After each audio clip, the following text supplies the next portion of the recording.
Wings? What are your favorite wings from Domino's? My favorite wings from Domino's? Honey barbecue. All right, you heard it here, Mr. Domino. God.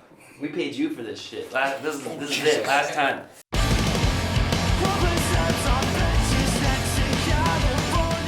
We've seen a recent rise in Bay Area bands kind of exceeding the usual sort of ceiling that's put on a local band. We've seen Spite and Aether both do very well.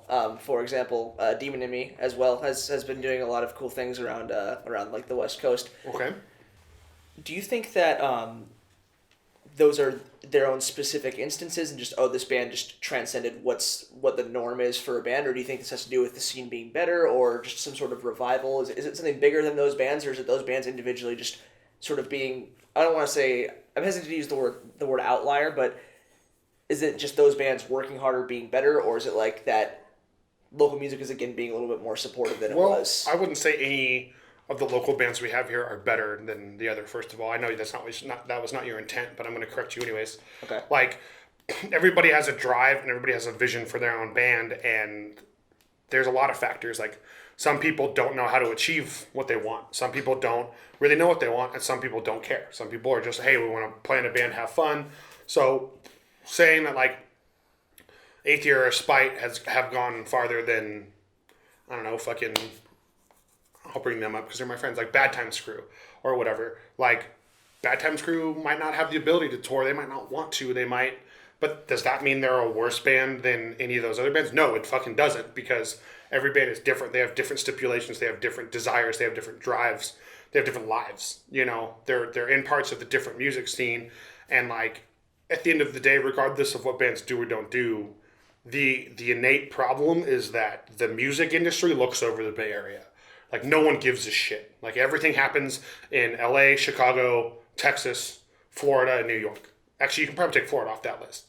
You know what I mean? So, like, there's so many good bands here from every genre, every scene. You know, I could sit here and give you a list, and I'd still leave a bunch out unintentionally, you know. There's a lot of bands, even from the Central Valley, that are working hard and busting ass. But every scene is small or different or disconnected from each other. And it's like, I think there's more bands that want to do it. And there's more bands that have the drive. And there's more bands that are going to continue to do it, you know. But at the same time, like, people have lives. Fuck, man, my hat's off to anybody that can do even, like, 3 shows in a row in a week that lives here. Like, it's a lot of work. You know, I mean, anybody that does anything, regardless of music, like that they want with their lives, is hard because it's so expensive to live here. There definitely has been an insurgence or a resurgence or whatever lately of more bands from the area breaking out. That makes me happy. I think people are finally starting to pay attention. You know, there's no such thing as bad press, and as everyone knows, you know, in the last year, there's been a lot of press on the Bay Area, both negative and positive, on our music scene, on the way we interact with each other, on the way we fucking treat each other, on the things said. And, like, regardless of sides, opinions, and differences, like, that puts more eyes on what's going on out here. And it gives more people the ability to take a chance on someone from here. Because people go, oh shit, there is a music scene in the Bay Area, you know? I mean, I don't even know the best way to answer your question, honestly. Like, there's a lot of bands trying and doing the damn thing, and I don't know what their inspiration is at the end of the day. You know, some people have a team behind them. You happen to mention Spite Aether. Like, me and a couple other guys, you know, we started a management company to help bands that want to ask for help to get to the next level, and those are 2 bands that have approached us and that we work with. So I'm taking 0 responsibility for that, because those 2 bands that you mentioned, and Demon and Me, you even mentioned Outlier, like, they're all those bands, they all work hard. You know what I mean? If you work hard, like, you'll get noticed eventually. It might take a couple years, but it will. And, like, the thing is like, if it's what you want to do and it's your fucking dream, like, don't give up on it. So I've done pinup all these years because it's what I wanted to do with my life, and it made me happy. You know, I wanted to give back to the fucking community that, like, made me feel like a real person.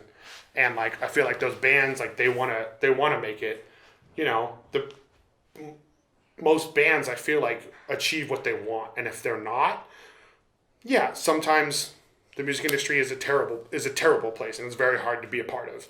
And sometimes it's not a band's fault that they don't make it, but if you're unhappy, if you're not looking for the drive, if just be yourself and work hard, and people will notice. That's and I feel like a lot of those bands are doing that. Like the eighth year dudes are all very personable. They're all funny. They're all great to be around. The Spike guys, like, I have not met a fucking group of dudes more dedicated to their band in a very long time than those dudes. Those dudes work hard day in, day out. They practice multiple times a week. They're always writing music. They're always trying to push the bar of who they are as musicians and as a band, and that doesn't mean that there aren't other bands doing it. There are. There's more great music coming out of the Bay Area right now than I probably maybe ever has been. It's just that they don't have the outlet to display that music.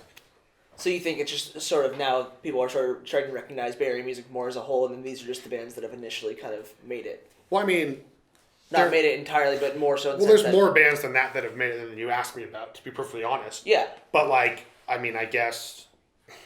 Eighth Year, for example, is those dudes are very good friends of mine. I'll throw them under the bus. A lot of people, you can go on Lambgoat, and anytime a show gets announced anywhere in the Bay Area, somebody will say, oh, bet Eighth Year is going to be on that. Well, you know what? Eighth Year will also get to play the main stage of the Catalyst, because if the Catalyst goes hey, I need you to sell 120 pre-sale tickets to this show, they just shut up and fucking do it instead of complaining about all the bullshit. They hustle, they put themselves out there, and they make stuff happen. If you want it, the ring's up there in the sky, fucking grab it. You know what I mean?